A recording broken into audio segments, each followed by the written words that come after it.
What's up, guys? Welcome back to another episode of Spark to Fire. Today I'm sitting here with the co-founder of Firespring, Tawnya Starr, and we're going to get into all the other things that she and her husband Jay have gotten into over the last few years. But I want to start off today by saying thank you for coming. And oh my gosh, thank you. Yeah, you for inviting me. You guys have some incredibly insane schedules. We were talking about a little bit before the show, and I mean, you guys are very busy, so I appreciate you coming on. I usually start things off with saying, like, what were you like as a kid? Like, give me the origin story of Tawnya Starr.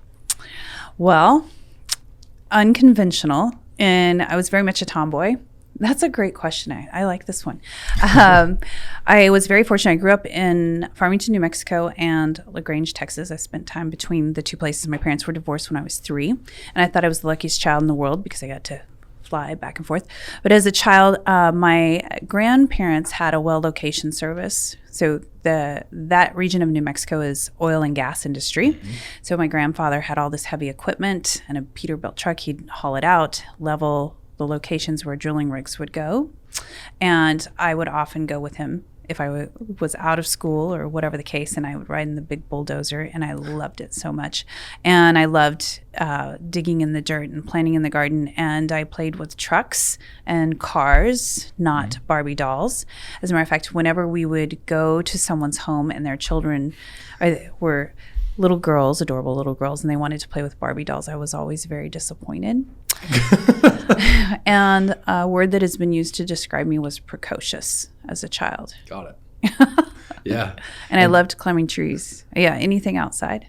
Gotcha. So, what led after that? So how was high school for you? Were you always kind of entrepreneurial in how you thought? I mean, having a father that's entrepreneurial, like, how did that affect you, do you think, going into high school and then into what you did next? Gosh, I've never thought about that before. I disliked school immensely. Why? What about it? I didn't.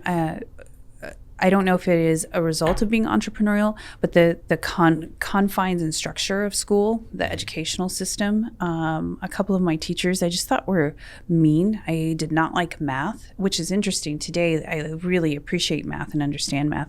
And previous world was an interior designer, which is a lot of math. Yeah. And had it only been taught in a different way, I think I would have enjoyed school more. I loved the social side of school. I was a really wild child. Had a lot of parties, lived on the edge a little. Yeah.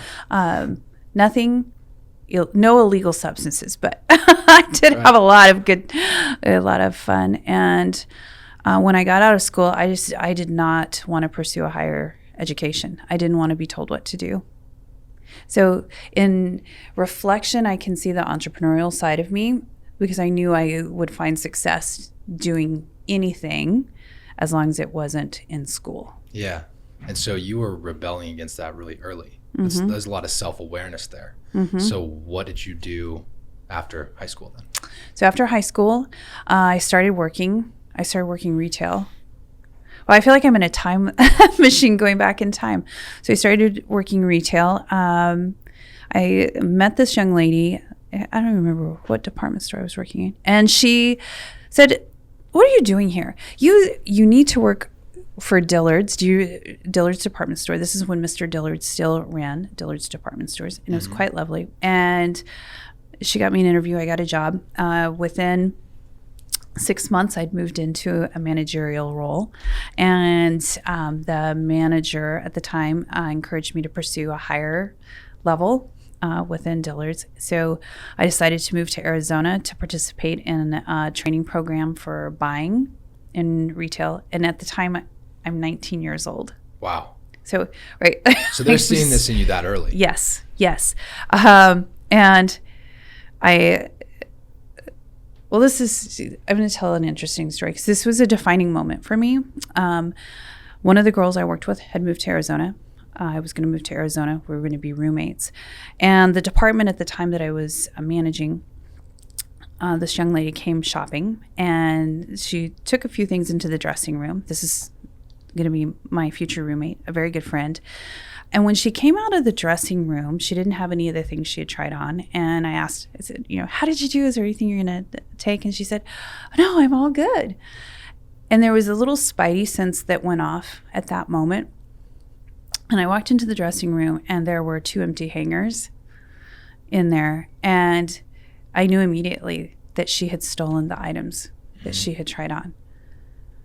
And sharing the story with you right now, I have that same feeling. It made me ill. I immediately called security. And I was so furious that at the time I'm thinking I work really hard for everything I have. And for someone to think that they can come and take advantage of our relationship and steal from me, which would jeopardize my job. Your job. Right. And also, in the long term, like hurt what you're helping to build towards. Correct. And that it was a defining moment. That had never happened to me before, and it was not okay with me. I never spoke to her again. Mm-hmm. And security come to find out she was on a hit list, basically. Oh, wow. That she had stolen a lot of things over time. So off I go to Arizona and find another place to live and participate in a managerial track at Dillard's department stores for buying. Okay. And did that until, I was 21 and met my first husband. And we lived in Albuquerque, New Mexico. And I'll stop there and let you ask the next question before we continue in that journey. Yeah, no, I appreciate that. I guess my question was, so you said it was a really defining moment in your life. Mm-hmm. You said that really changed you from that point forward. I think you come from a really like high integrity family, and you had a lot of that in you when you were growing your career. And all these people saw these great things, and you're like, oh, she's a high integrity person. She's going to go a long ways in this company. Were you managing at that level? Was that at the corporate Dillard's level, or was that on a per store basis when you were? That was on a per store basis. Got it. Okay. Yes. And managing, isn't that crazy? I was managing a team of 12 when I was 20, when I turned 20. 20 years old, managing a team of 12. Mm-hmm. And how was that? Like, what was that like? First of all, leadership position at 20, and just a year and a half ago, you were just working the store. So how did that feel like? And I don't think I ever thought about it like that. Like, I was just, a team member who was talking on the phone entirely too much, and they saw potential in me. They didn't, and now I'm managing these people. On reflection, I'm thinking, gosh, I bet I was a piece of work at that time for those people that I was managing, because there were only 2 individuals who were younger than I was that I was managing. And I can't imagine now, looking back on that, what that must have been like for these other team members. Because at that point in time, Dillard's was an incredible company to work for. Mm-hmm. The benefits were wonderful. Mr. Dillard was just a very caring individual. So here are these team members that have worked there for years and years and years, and then this 20-year-old who really has no experience is basically their boss, I think is how they perceive that. But I thought it was so much fun. I loved it. Yeah, but that fired you up. I loved it. Mm-hmm. So was there any sort of like, did you ever start like reading to understand how to better manage people, or did it just like come natural to you? Yeah. Always learning. I do think that there is a tendency in my personality to just take a position of leadership. Mm-hmm. And my mother raised me that way. My grandmother raised me that way. I could share some great stories about my grandmother. Was a woman well ahead of her time and a women's liber, and always encouraged me to never be like everyone else. Mm-hmm. Find your sense of independence and individuality and celebrate it. Mm-hmm. And not to be a conformist, sometimes to my family's detriment, right? Like encouraged, but also not to be independent. Victim. And never be a victim. I think that's a really big important cleavage to that, because there's a lot of independence that comes with like, oh, well, poor me, like, and there's, well, look, give me the attention, poor me, I'm just the victim of this. Like, nothing in your story shows me that you acted as a victim within that so far.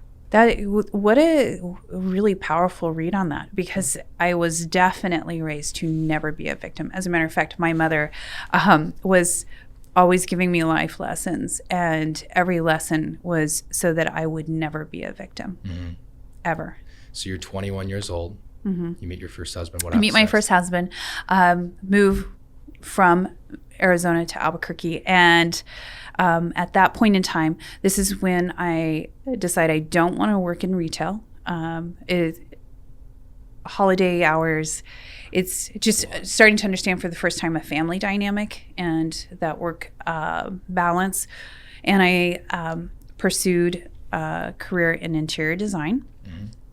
Loved that autonomy in building my business. And in that journey, I started to use services of Kinko's and Alpha Graphics to do my floor plans and to make copies of the color swatches. And I just needed my marketing materials to build my business. And I loved these I loved using the services, and I loved my interior design. At that point, my husband had an opportunity to work in his family's business, which was in Farmington, New Mexico, in the Four Corners area. So I'm heartbroken because I love what I'm doing with my interior design. And we moved to Farmington. There was a little interior design boutique that I asked if I could help out with and started to work with them. And in my journey, there was nowhere to go that had the same services that I had used at Alpha Graphics and Kinko's. And my gosh, this is ridiculous. I can't believe there isn't anyone where I can just go get a quick color copy, or where I can cut and paste and strip things together. And, and so I thought, I think we need a Kinko's here. Got it. And I started to investigate that. And at the time, Kinko's did not have franchises. You went into partnership with the corporate office, and they own 51%, you own 49%. Well, I'm not going to take the risk and all of that time to only own 49% of anything. Right. Yeah, makes sense.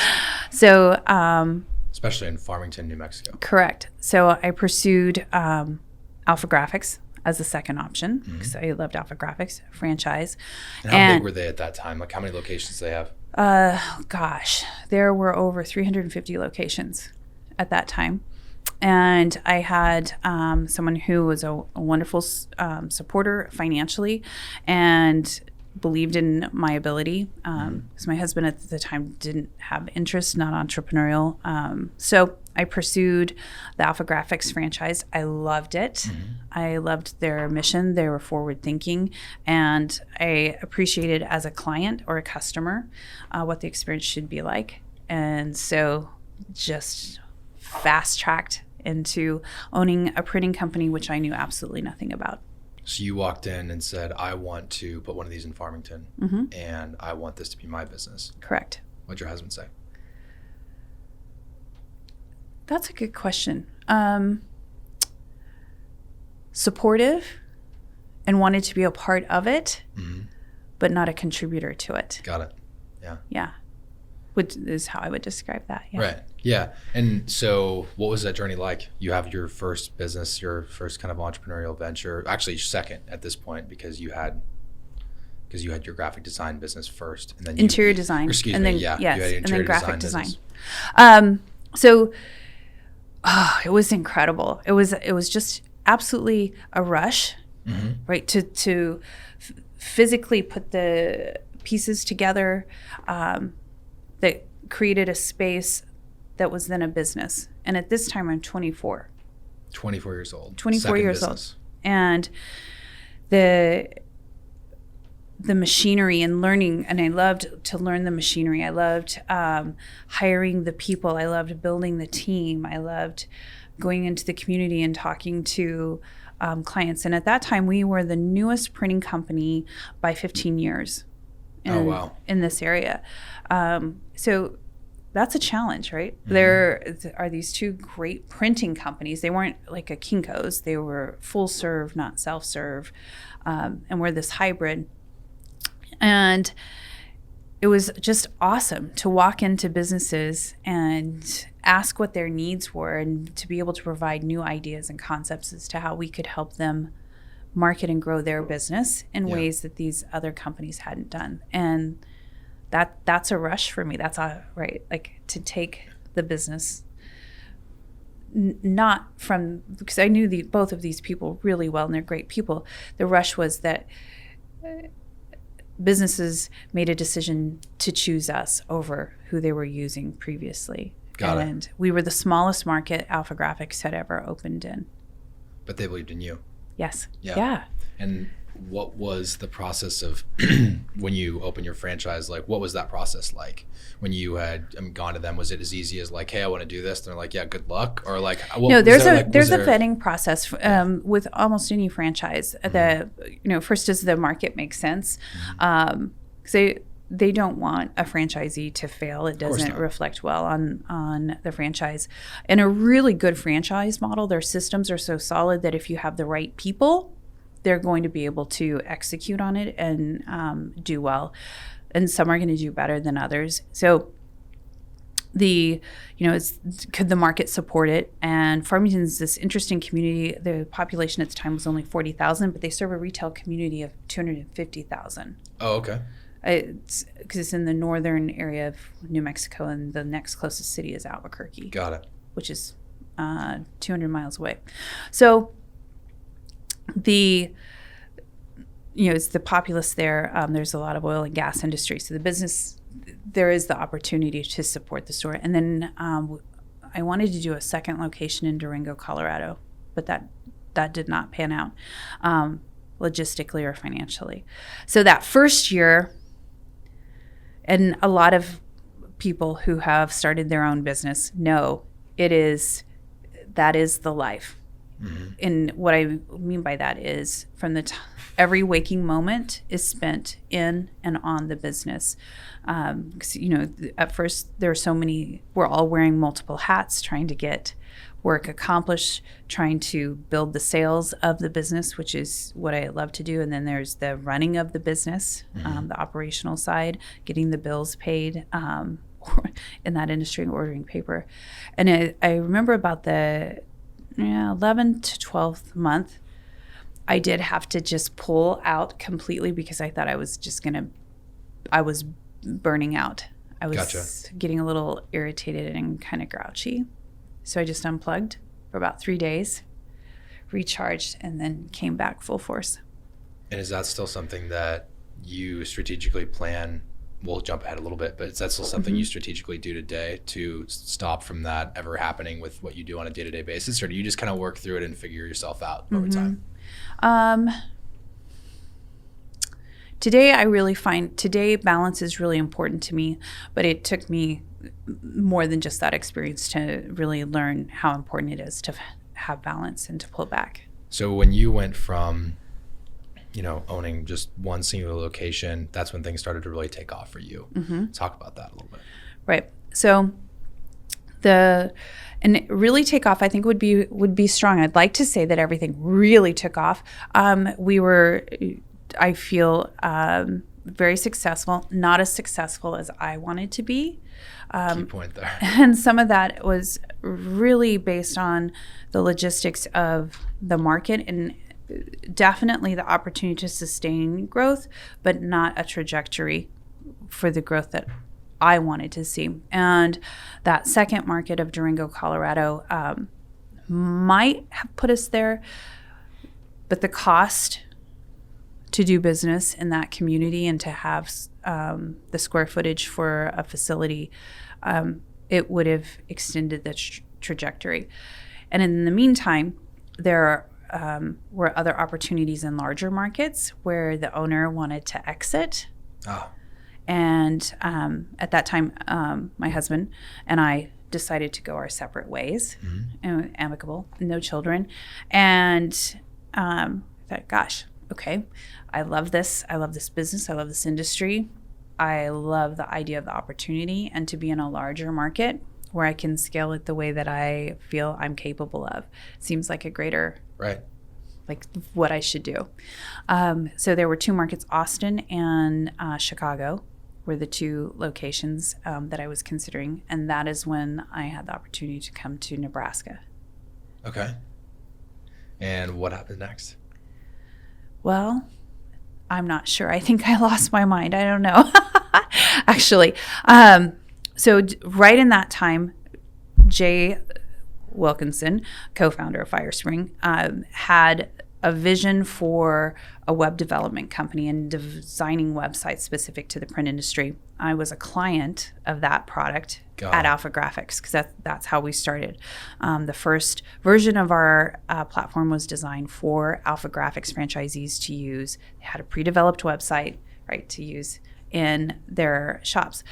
That is how I differentiated myself in my market. It's what I used. By having a website. By having a website, right? Exactly. Yeah. And which is so bizarre today, right? Right? Sitting down with businesses and talking about, okay, here's how you can order business cards through our website. This is how you can order, this is how you can send files to me. This is how you can have standardization for some of the things that your employees are ordering, which is novel today. Right. And it just was like, this is incredible. Are you kidding? And it gave the appearance that we were far more progressive in the market space than our competitors. So fast forward,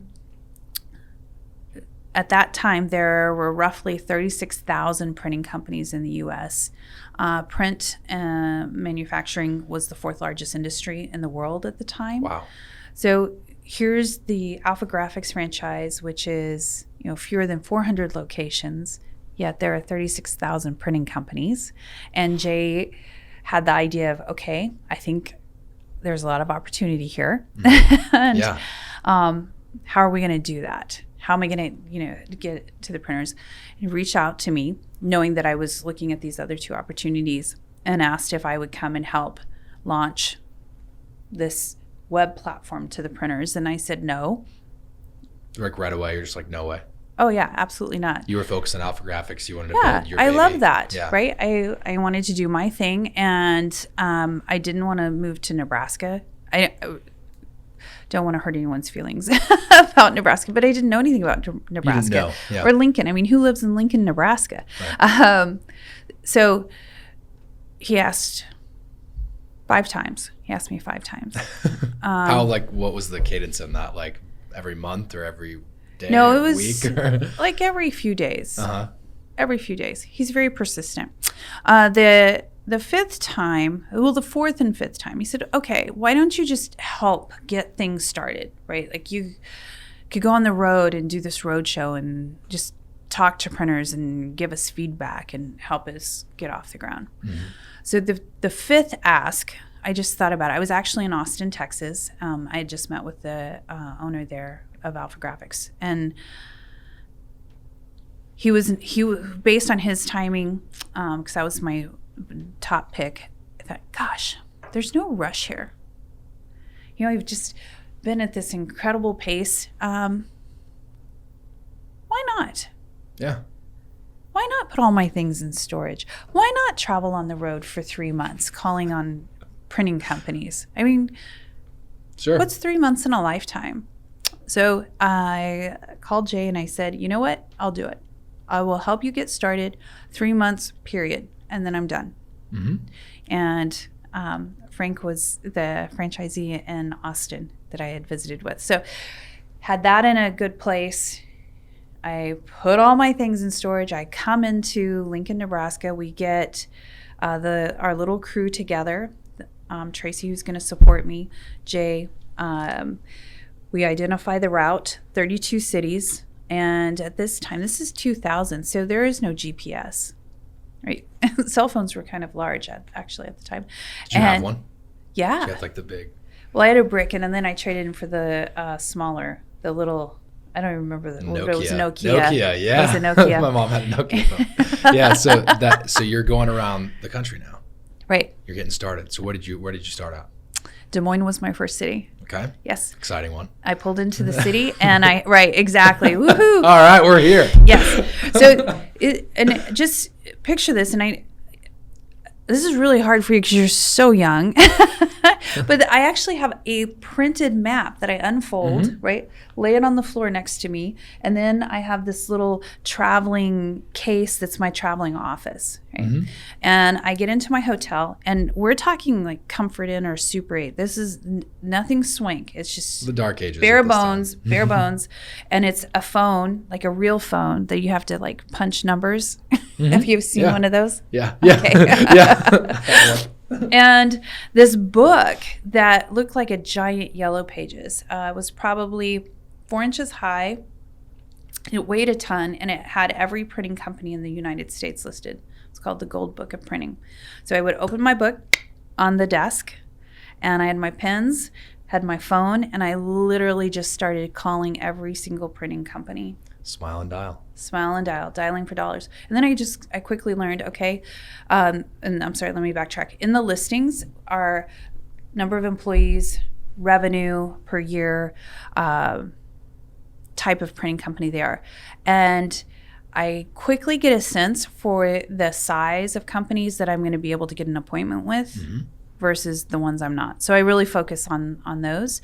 And I have my little sales pitch, and I'm calling to schedule a time where I can come in and give them a demo of our services. Yeah. And that's how we started. And if I live to be 100, greatest experience of my life. That's awesome. So what were some of your big takeaways? I mean, so I heard you speak about this at a different time, and you mentioned that this was like a hardcore male-dominated industry. And having a sister that works in a male-dominated industry, she works for DeWalt Black & Decker. Oh, and yeah. so, yes, she With literally tools. goes out on construction sites working with superintendents saying, hey, you need to work with DeWalt instead of Milwaukee. So you were kind of in a similar situation, and she was in sales as well. But you were in a similar situation in the printing business. Is that right? So what was that like? Yeah, and now this is naive on my part. Now I'm close to 30, that I don't really realize that I'm in this male-dominated industry. Right, because you're not a victim. Right? Yeah. So in that journey, I did find it surprising that there weren't more women who owned printing companies. And I'm walking into these print shops, always meeting with a man, and in that journey, there were a couple of propositions. I thought, really, seriously, like I'm here to talk to you about websites. Yeah, Sir. no. But I didn't. Even then, I didn't really understand what a male-dominated industry this was like until I went to my first trade show, and then that's when I really got it. Oh. And it felt, I explained it to Jay once. It's really hard to describe to you the feeling of being looked at like prey, like a salacious, to have someone look at you like they want to just devour you, and that there's no consideration to your intellect or what you're talking about. Right. It is a horrible feeling. And that was specifically at the trade shows where you'd feel this. Yes. Yeah. I never felt that way meeting with someone one-on-one, but I did feel that I have felt that on numerous occasions at a trade show. I don't know why that environment would lend itself to that, but it is really unfortunate, right? So how did you deal with that? Because this is you're not just talking, to me here. You're talking to, the other young female entrepreneurs or people just in corporate world that are also going to be probably dealing with this. So how did you deal with it? Right. Well, one is for me is to be true to myself and my compass, and that's just not an acceptable interaction or behavior from anyone. And I haven't thought about this for a while, so I want to back up before we move forward. There was this incredible opportunity I had. Was my first trip to New York City. Now at this time I'm back in New Mexico, have my Alpha Graphics, and I'm going to New York with one of my best friends from Texas and her adult daughter. It's her 21st birthday, and in this journey, there is this group of business owners from New Mexico. It's a statewide, very prominent men's organization, and they're going to be in New York at the same time. And one of the gentlemen invited myself and my girlfriend to attend this event at the Plaza Hotel. Katie Couric, Matt Lauer, were going to be there, which is, That's a big deal at that time. At that time, Matt Lauer was just a doll, and don't feel that way today. And at this event, the table that we're sitting at, both my friend Linda and myself, the men, two separate men, put their hands under the table on our legs. At the same time. Different times. But we don't know what's happening, right? Neither of you know. Right, because we're not sitting right next to each other. We're sitting in between at the table. And it was such an incredibly suggestive touch from the gentleman that was sitting next to me. And that was the first time I had ever experienced anything like that. This gentleman was married. This was an inappropriate move. And at the same time, we are guests of these individuals. And not, right, like, I didn't know what to do. Right. I knew what I didn't want to do. And that was to give any signal that what you're doing is okay. So, of course, I repositioned my body to make it clear that I don't want your hand on my leg without saying something that would be inappropriate. Today, if someone did that, I would speak to it immediately. Hey, you need to not do that. I don't know how your hand found its way over here, but it definitely does not belong. It's actually not where it goes. Right. This is not where it goes. So then just having the context of that physical and then going to these touch. trade shows. And now I'm in the trade shows, and it's not a physical, but it's a complete violation of space. It's a violation of respect for another individual, whether I'm a female or a male. No one should be in a situation where they feel as if someone wants to devour them. There's probably a better adjective for it, but that's how I felt. Like, you are not going to make me feel any less significant or important. And how I would respond to that is just ending the conversation and physically moving myself away. And speaking to any woman in a male-dominated space. Men, there are men who are harassed by men.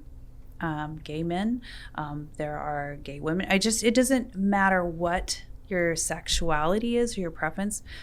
There is no point in time where it is ever acceptable, or should any one of us tolerate being treated in any way less than considerate, with a degree of consideration and respect for who we are as an individual. Right. You're just trying to do business at the end of the day. You're trying to grow something, better yourself in your career.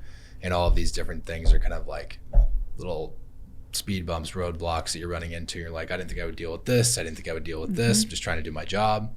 So what have those things taught you, now that you're going, let's kind of like go back to this point, you're after these trade shows and this sort of thing. So you're continuing on your journey.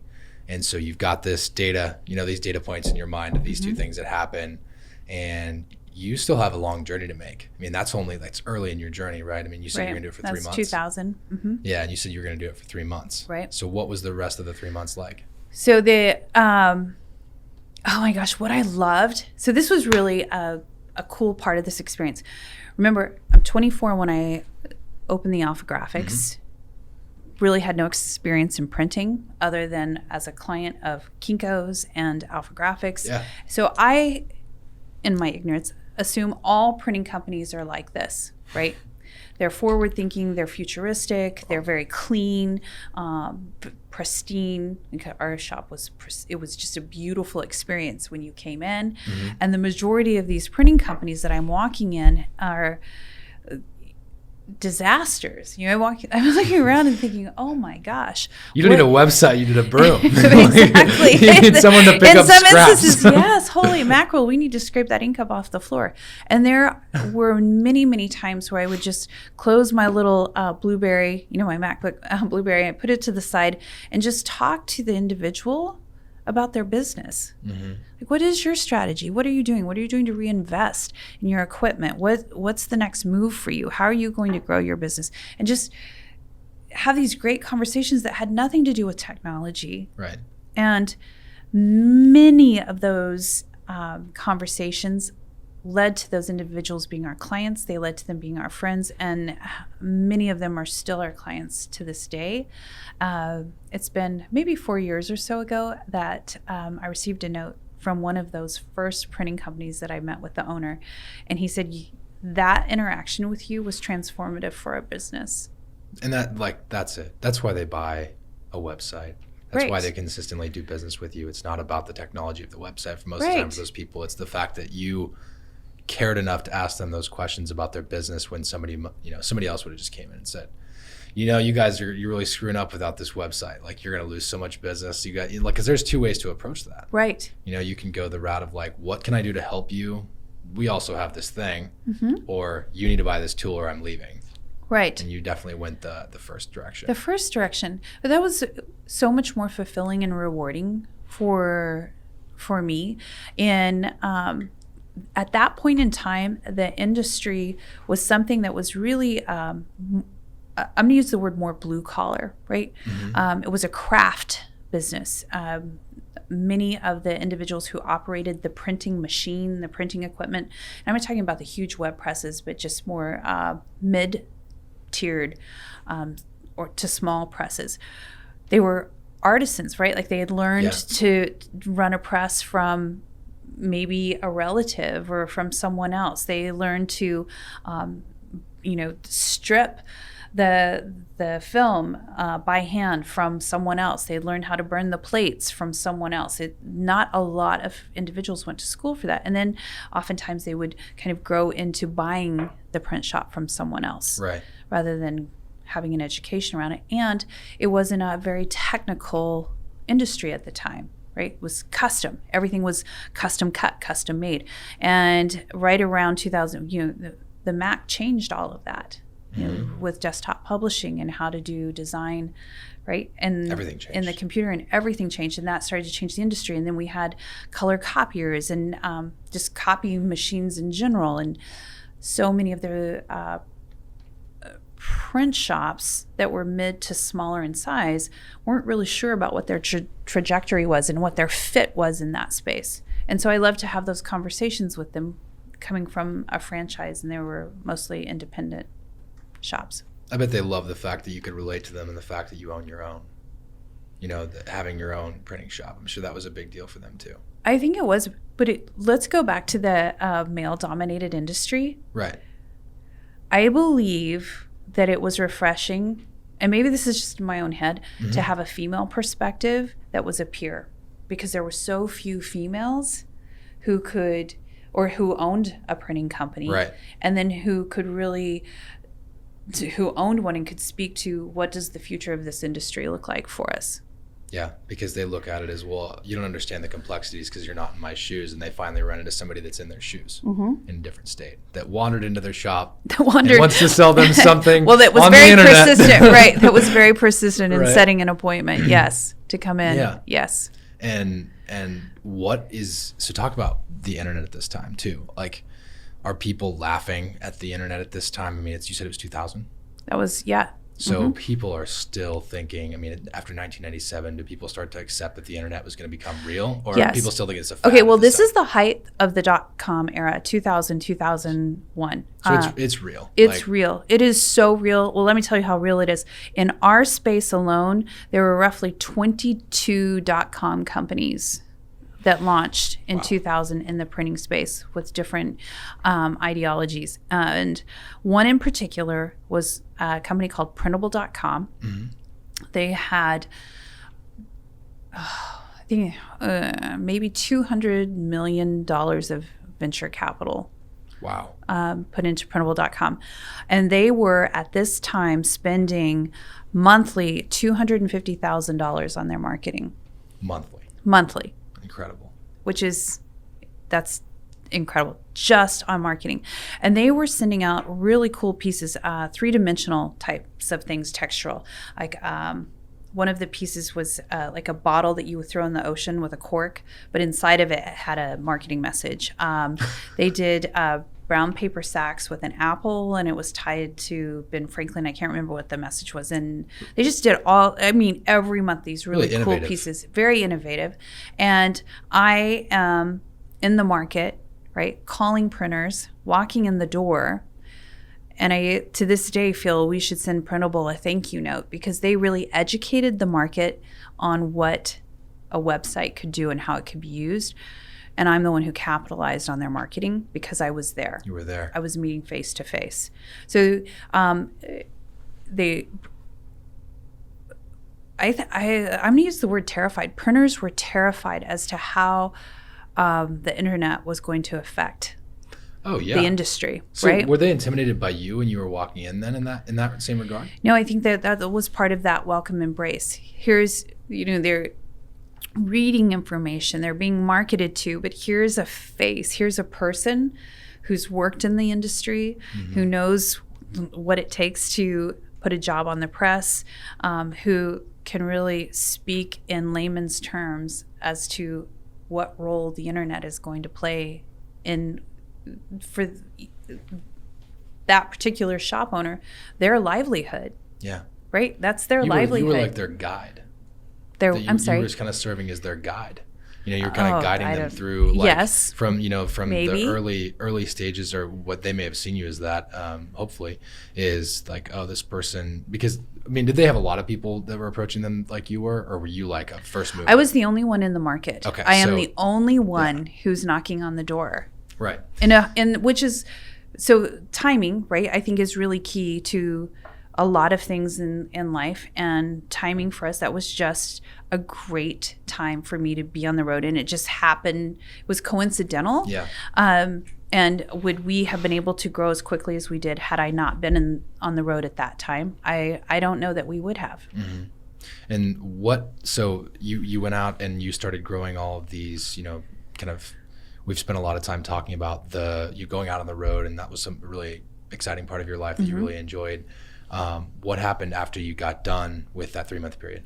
Okay, well, halfway through that journey, I came back around the 4th of July to just regroup with the team here in Lincoln. Like, what do I need to do differently in getting you information and getting the site set up? Because now, right, I'm signing one printing company up after another on our services, and just how is that working?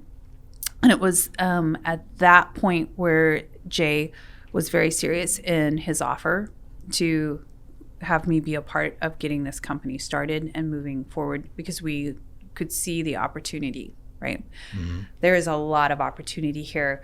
We just need to get in front of more people. Like, if I can get in front of more printers at a time, because I could only see maybe 6 on average in a day, because it's about an hour demo, like all the logistics of the business. And that's when I decided, I'm having a really good time. This is a lot of fun. I love this industry. I'm passionate about it. And so when the 3 months were over, that's when I came back to Lincoln, and we started to plan what the next phase would look like. And that would involve bringing in a group of individuals. We hired interns from the university to do a roadshow. We wanted to do a short-term roadshow where we would do seminars in a market. Got it. And invite printing companies within that area to attend the seminar. And we talk about how the internet's affecting the business, and then, of course, what our product is that can help them through this transition. And there were 3 of us that led. So I took one region of the country. Jay took another. He did Central. And then we had John Baylor, who did, I think, the East Coast. And then we had these interns that we brought on from the university that were either in their junior year or graduating from the University of Nebraska. And oh my gosh, what was the show on MTV? Road Rules. Do you remember that? I don't. No. Yeah, way before your time. So we just did this whole thing playing off of that show that was on MTV, and that's how we got these students. And so we had these 3 groups, and the Lincoln Journal-Star caught wind of this, and they thought it was really cool. So they actually sent a journalist to interview the students, before we left, they joined us on the road, and then they interviewed them when they got back to talk to them about what their journey was. So we go into market, get on the phone, call printing companies to come to a venue like a hotel, and we'd have lunch or breakfast and go through our seminar, and then we would follow up and give demos to those who had attended. Mm-hmm. Yes. And so that was amazing. That worked way better than, obviously you could touch more people. But we could touch more people. We didn't close at the rate that I was closing at. Right. Which I think there are a lot of things that come into play for that, but we were still doing really, really well. Mm-hmm. And that entire experience ended in Chicago for one of the largest print shows of the year. Well, in the world, it's every 4 years. It's called Print 01. And this is September of 2001. And the show, 9/11, right. The morning of 9/11 was either our second day or a third day of the show, and that changed everything. Right. Yeah. Talk about that. Everybody's attitude. Obviously, everyone's in complete shock. Complete shock. So that morning when we wake up, everyone's phones are ringing, doors. It's like, wow, what's happening? And the first tower. I remember when I got up, the first tower had been hit, and I had a message from one of our team members. You turn on the news, turn on the news, turn on the news. And right around that time, the second tower was hit. McCormick Center is where the trade show was. They asked us not to come in on 9/11 because no one knew what was going on. Was the Sears Tower going to be struck? Because we're in Chicago. Oh, yeah. There were, I think, 13 of us in Chicago. It was terrifying. So then the next day, the trade show organizers decide to continue with the show. Okay. So here are vendors from all over the world with their huge presses and equipment. We're all there, but we have no visitors, right? No one's coming. Right. Everyone's in such a state of shock. And what's really frightening is, flights were grounded for several days after 9/11. So no one can go anywhere, right? All these individuals from around the world can't get home. It was such an eerie experience. We just all stood around in a state of shock watching news updates that were coming in. And every once in a while you'd hear someone sing God Bless America or a patriotic song. It was just heartbreaking. And then it was really difficult to figure out how to get everybody home once the show ended. So we were off to a great start, and then everything came to a screeching halt. Wow. And then the economy hit a significant downturn. Right. Post 9/11. How did that affect you? Greatly. Because at that time we had, and this is more company than me personally, in that we had VC money that we had put into the business. We had extended our sales network around the country, and the economy is tanking. So no one wants to meet with a regional sales rep. No one wants to buy a website. No one really wants to do anything because there was such uncertainty. The market crashed. It was just a horrible time. A lot of young entrepreneurs don't understand what that's like, me included. And that's what's an interesting thing, right? I mean, understanding what it's like to see the market take a huge downturn. Only my second year in business now. And with Grindstone, and it's really interesting to know, like, you guys have been through so many different ups and downs, and you've seen, you know what it feels like to say, no, we're not buying anything right now. Or no, like, this isn't the time, just with the market the way it is, and everybody has that excuse to write off. So what was that like from a sales perspective too? Well, it's crushing, right? Because we had just been in this high place where, holy mackerel, there is so much opportunity here. We're closing, 1 and 2 and 3, 1 in 3 demos. We're like, calculating the opportunity. We just need more sales reps. So then we invest in the labor. We scale up the engineering. We scale, everything we scale, and then we come to a screeching halt. The VC firm wanted us to cut our team by over 50%. Wow. So now, and so how many people is that?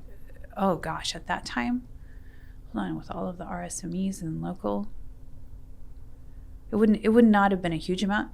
Oh, but maybe 20, 25 team members. That still hurts. It hurts when it's one. I mean, like right. having Exactly. It doesn't matter. Right. It doesn't matter if it's one or if it's 100. Mm-hmm. It hurts. And so those are those dark days. Days. You felt probably helpless, like you couldn't really do anything about it to change it. Well, right, because we have a VC firm that is making the demands of what we need to do as a business that we don't agree with. Our team rallied, and the majority of our team members took pay cuts, 50% up to 100%. This is a really important part. I have to stop and interrupt you. There's a reason they did that. And before what happens next, I have to ask you to like kind of unpack a little bit of that and how it relates to transparency and culture, because the culture you've built at Firespring is really special. And I know that's kind of interrupting this part of the story, but I have to know, and the audience needs to know, like, what did you guys do when you knew you needed to lay people off, you needed to make those cuts? What was that like, and what did you do? Well, and not only that, because at the time, Jay is the CEO of the company, and Jay's been removed from his seat by the VC firm, and out of the fact that he didn't want to do what they asked him.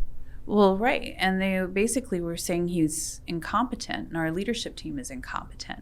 That we are not making the cuts that they are suggesting that we make, and we had 4 members of their organization on our board, so majority.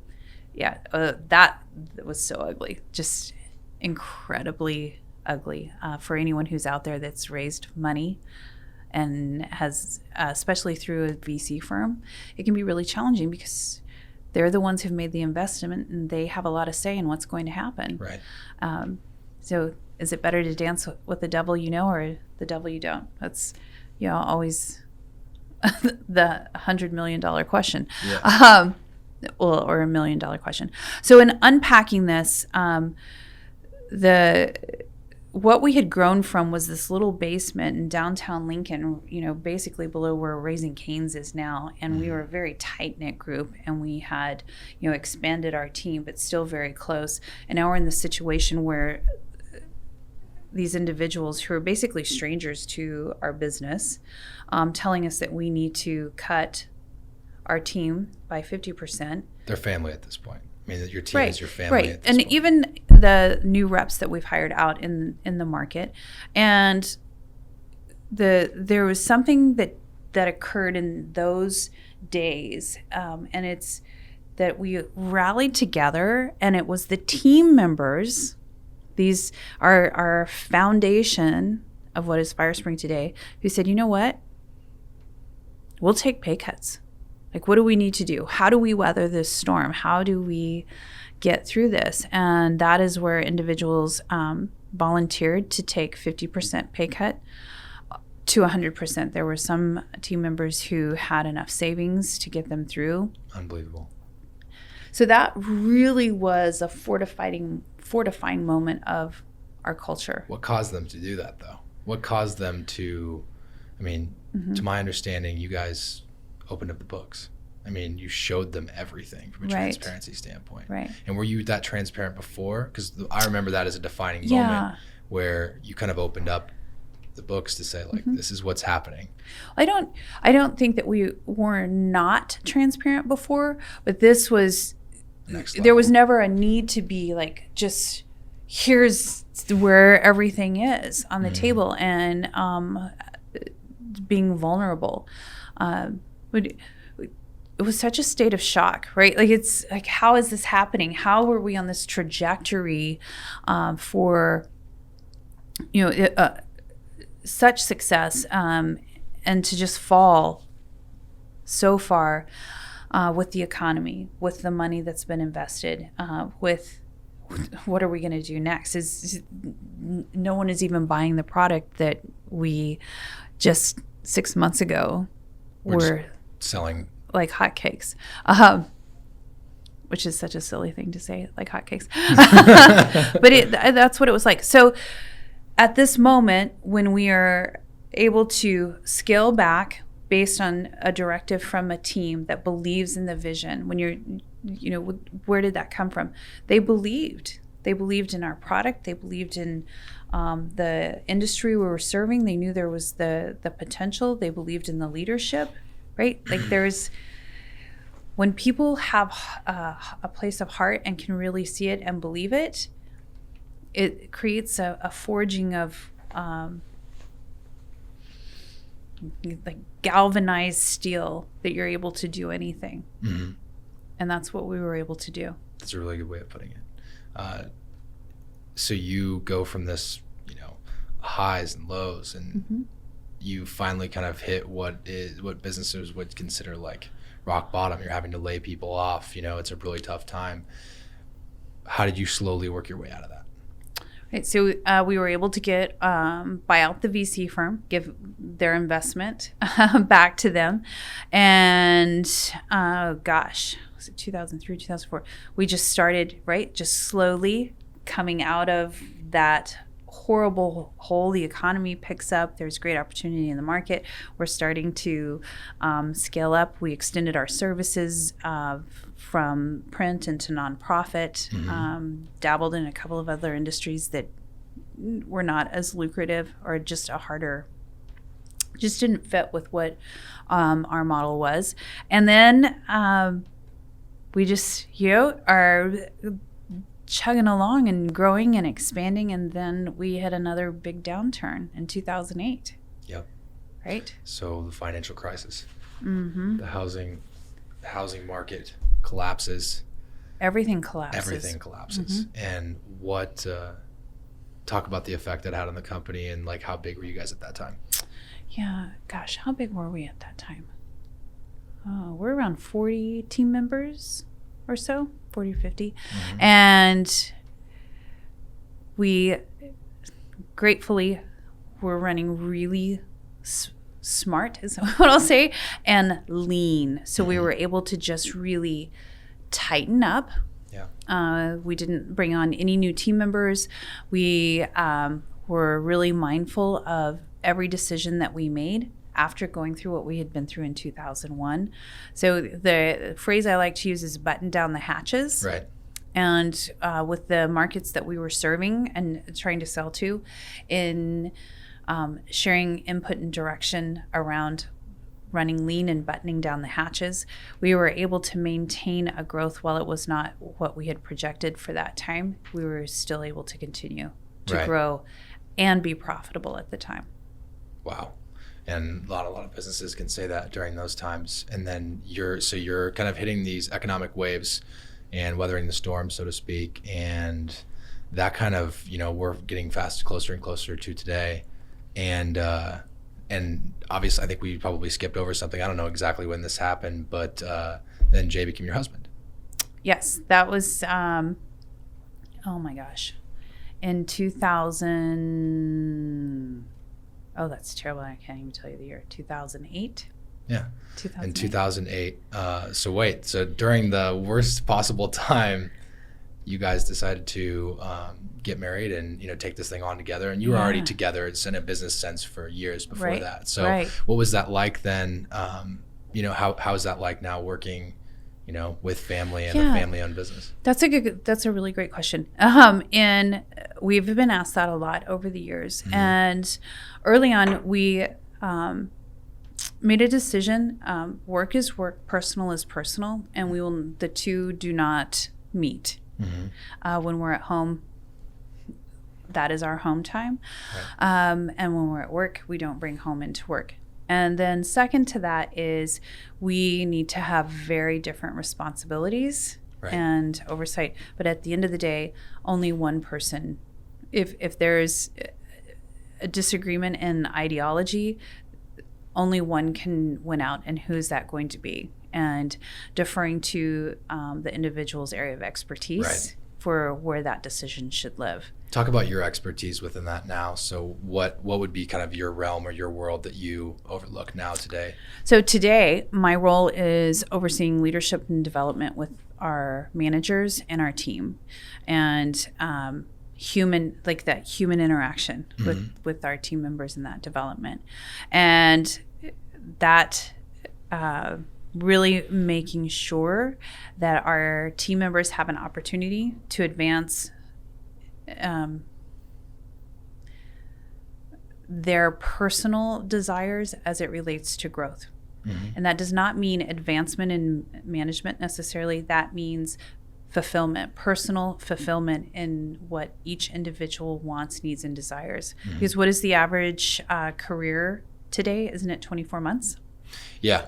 It's I would say super short. 2 to 4. And that's not just job, that's career, right? Individuals are moving from one industry into another. For an employer, that is incredibly expensive, right? The human capital that we have, and having in place, and this is another major initiative, is maybe you've heard the term career lattice or pathing. No, I haven't. So talk about it. Okay, Please. so this is really, I feel, going to be transformational in our, when I say our, just globally, how businesses work with individuals. Career pathing is giving an individual an opportunity to move vertically or horizontally from one position into another, without necessarily being in a place of management, but being able to have an opportunity to get an entirely new skill set within one organization. Love it. Absolutely love that. I get the lattice idea now, because the vertical or horizontal. So talk about like boots on the ground, like what that actually looks like. So give me a position inside of Firespring to where you kind of like, you're interested in making that happen at Firespring, or you are currently, or? Yes. Okay. So let's say you're at Firespring and you are currently a graphic designer, right? And have experience and expertise in graphic design. However, there's something that is appealing to you about the engineering side and coding, and you dabbled in it a little bit, but you didn't really pursue it. So having a career path where you can express interest, and then we can give you clear parameters on what it is you need to achieve in order to be considered for a level 1, level 2, level 3 engineer. And then there is measurables that are in place, and you do this on your own, right? It's your own journey, but you've set your sights, you're in communication with your manager and the manager of the engineering team, and there are those parameters, and you just start working through the list to work towards that. Another example might be growth within your own area of expertise. So maybe it's customer support in the area around our web platform, and in that career pathing into a higher degree of expertise. Maybe you're going to get Google certification and understanding AdWords and how that works. You want to have a deeper understanding of security certificates, having a deeper understanding of Metatext. We have clear parameters of what you can accomplish in order to experience growth. Right. And I think that's incredibly important, is that 24-month career. You give them an opportunity to move around within the organization, and then they get to feel like they get to try that other thing. And because a lot of times I'm guessing those 24-month careers end up people just like, I want to go scratching their itch over here. And they know that unemployment is less than 2% in our local market. Right. And so they know they can get a job. Exactly. And especially if they have a skill set like video, or they have a skill set like coding. They're not going to be on the market empty for very long. Right. And here's the thing is, if we can provide an opportunity for individuals to grow based on what that looks like for each individual, the breadth of the talent that we have on the bench within, if they're familiar with our industry, even though the skill set may be completely different, their problem-solving ability and how they're able to contribute is far greater and much deeper if they're already understanding our culture and our audience, but now they're developing skills in all of these different disciplines. It is incredibly beneficial for us and for the individual who gets to scratch the itch, as you said. Where did you hear about this? Are you like doing this? Is this something that you're talking and doing specifically here, and this is an early stage thing, or did you hear about this from somewhere else, or what? How did this come about? Yeah, so I heard about this. Let's see, it's been 3 years ago, and I knew immediately that this is the way of the future. 100%. It has to be. So then we pulled together a committee at Firespring, and I am a firm believer of let's reach out to those who have done this before or forged this path. So we, in the committee, we reached out to companies throughout Lincoln. There, I believe, were 15 interviews in total. And I mean, we have some incredible companies here in Lincoln, Nebraska. And what we found is we did an interview with each of these companies to learn more about what they're doing around career latticing or career pathing. And no one is doing it. No, this is the first I've even remotely heard of it. Now, there are organizations that are really close, or they're doing a version of it, but it's very common to find a path to leadership, right? A leadership path. Sure, it's vertical. Exactly. Yeah. But not vertical. Horizontal, not horizontal. So everyone is like, oh, this is very exciting. But it's a really large initiative, a very large initiative.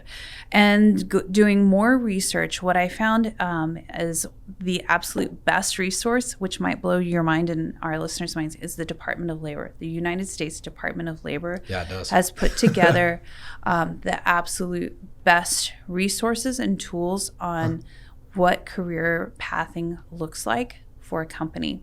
And the process that they have put out there in the tools in walking through what are the core competencies of this role. And if it's a managerial role, or is it a production role. So everyone has the same core competencies, but the importance of that competency can vary, right? Based on what the individual's responsibility is. And then identifying the criteria and the flow chart of how someone can move through an organization, whether it's... That's a messy flow chart. I mean, like that starts to get really complicated quickly, right? Right. And then once you define what is the pay structure and compensation, and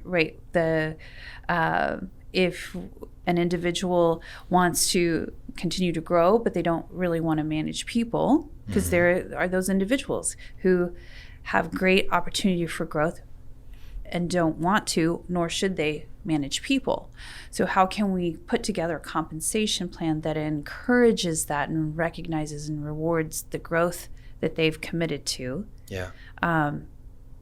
Without having them manage people. So all of those pieces coming together is a rather big initiative. Yeah. And we're in the process of working through this.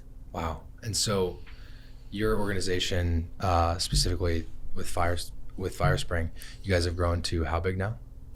We have 183 team members. Wow. That's incredible. And you're servicing clients in, I'm guessing, all 50 states, or We're in all 50 states and 14 countries. 14 countries. Incredible. And so you're saying, I mean, I love the idea that you're making basically like you said, the flow chart of a career like a chessboard, basically. So you're saying you can do all sorts of different moves, left, right, up, down, to wherever you need to go to basically find your fulfillment. Right, absolutely. So imagine you come into Firespring responding to a job posting that we have, right? And in this interviewing process, or the process of interviewing you, we are able to find out, well, what is it that you really want to do in your life? I want to code. I'm a developer. You're a developer. Yep, that's okay. me. How long do you see yourself doing that? I don't know. That's what I want to do right now. Well, here are all the opportunities for you at Firespring. And this is what a career path can look like for you in Firespring, either in coding specifically Or if you decide maybe you want to move from coding and you want to dabble in data or more of the analytics side of things, this is what that could look like for you. And we have it in a visual format to put in front of our team members. That's brilliant. Isn't that like... Yeah, like, so I'm going to give you a wow. great example of why I think this is so brilliant. When I left, so I worked at Lindsay in Omaha in tech support for a while. And I knew after a while, after I was doing tech support, like I had the ability, like gift of gab, I could go out and sell. Like I could go do it. And I actually left their company to take a sales job because there wasn't the ability to cross that chasm to go over into sales from tech support, which if you think about it, makes no sense because some of the, like, obviously, like there's certain personality types that may not be best for both, and that's okay. Right. But there are some that are going to be able to overlap between those. And I ended up that's something I could have done really well at. You would have been a powerhouse with that background. I mean, if you think about it, support. like if I could handle all of your problems from 1,000 miles away, like we were literally communicating with people in different countries, and I could handle all those problems, but then going out in the field and like, oh, do you have a unit that's down? Like, do you have a pivot that's down? I could probably help you troubleshoot it real quick. Absolutely. So like, sales guy? What? Yeah. You know what I mean? And like wow. and like that made a lot of sense to me when you're talking about data, coding, and then that person ends up in customer support. They're like, oh no, let me just go talk to Dave back there. There's something wrong with the code. And that's that breadth. Yeah, that's on the huge. bench. That's and super smart. the redundancy also of skill and knowledge and problem solving ability. So in that instance that you are describing, imagine what problem solving abilities you would have been able to bring to the table in the sales based on your tech support, right? Like not just doing it, but helping think through things and have conversations in a way that others weren't able to. Yeah. Because you've look at your human capital that walked out that door. Oh, well, yeah, and I mean, thank God, right? I'm here now, but right. But like, because you never know where you're going to end up doing that. But at the end of the day, I think that's super important to give people the ability to move left and right within the organization. And I've subconsciously done it with just our small team. Josh would be a great example of that. Like we tried. He said, I'm kind of interested in sales. I want to try sales for a little bit. We tried sales, moved back to video. And I think that people do that in small companies kind of because they need to, but you're introducing that and staying lean in a large company, and that's correct. What's different. Yes. So I love it. I'm going to kind of ask you some questions here. We're getting towards the end of our time, but I just want to ask you some quick questions, kind of spitfire type stuff. But first of all, I think the term work-life balance, I think you kind of answered that with like you keep work at work, life home at home. Do you think the term work-life balance exists or no? For an entrepreneur, specifically for an entrepreneur, that's what I'm asking. Right. Yeah. For an entrepreneur, it is not a work-life balance. It is a life. It's life balance. Yep. And period. It's a life balance. Now, in our life balance, we choose to talk about work at work, and we choose to talk about home at home. But that I want to make sure I'm not confusing the audience by saying that's a work-life balance, because it's life. My phone's always on. Right. The phone is always on. I work a lot from home. Well, when I'm working from home, that doesn't mean I'm talking to Jay about work. Right. Yeah. Right? You're not fighting. You're not like having a conversation about something but at the same time, like if you're in the car, like you can, but you've both accepted that that's life. Right. And there are times. So I would like to ask you about is this a good time for us to talk about it? Smart. So being really respectful of one another. And if it's not a good time, right, respecting the other's boundaries. Like, this isn't a good time. We'll come back to that. That's a great idea. Yes. And we travel a lot. So it's really important that we have that balance of work when we're traveling. Right. And when we're in town. If you could make a phone call to your 20-year-old self, what would you say?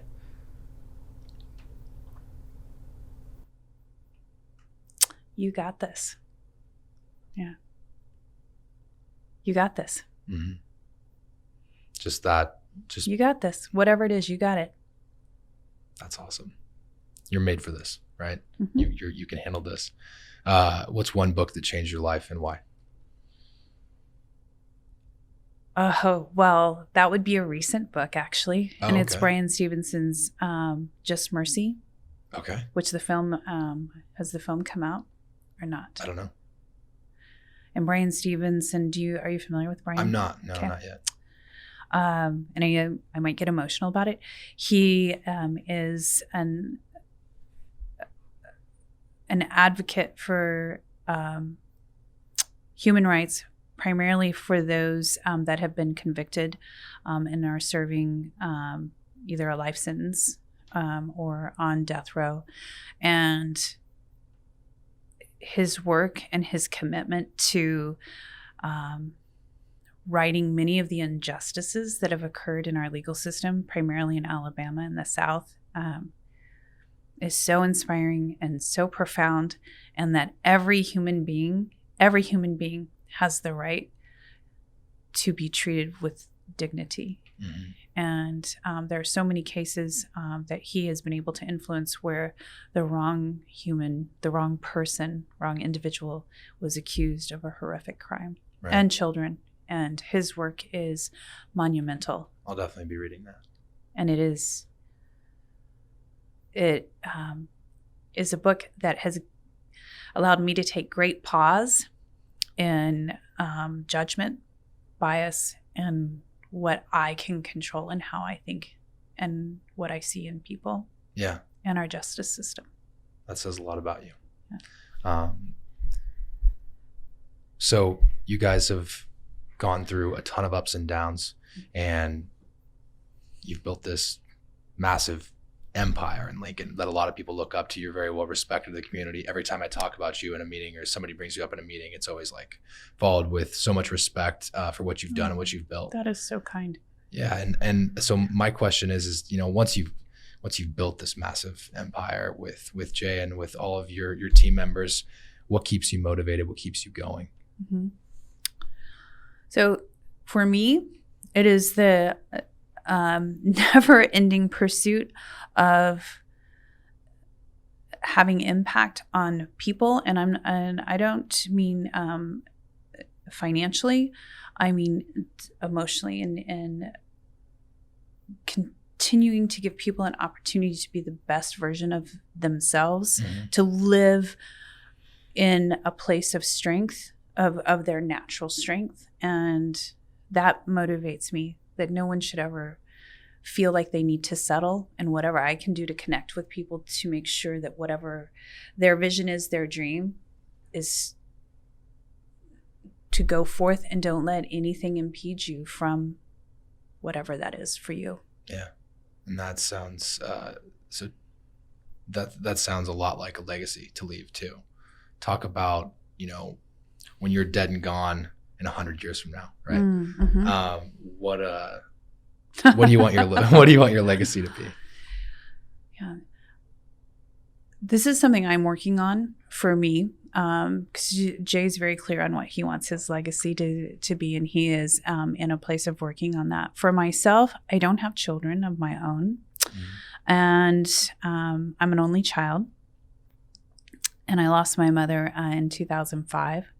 So when I'm around my peers and talking about legacy, there's such a component of family Mm-hmm. that comes into what they want their legacy to be. And I've been giving a lot of thought to that for myself and what that should look like or could look like. And I don't have an answer for you today. Yeah, and that's okay. That it's something I'm working on right now. And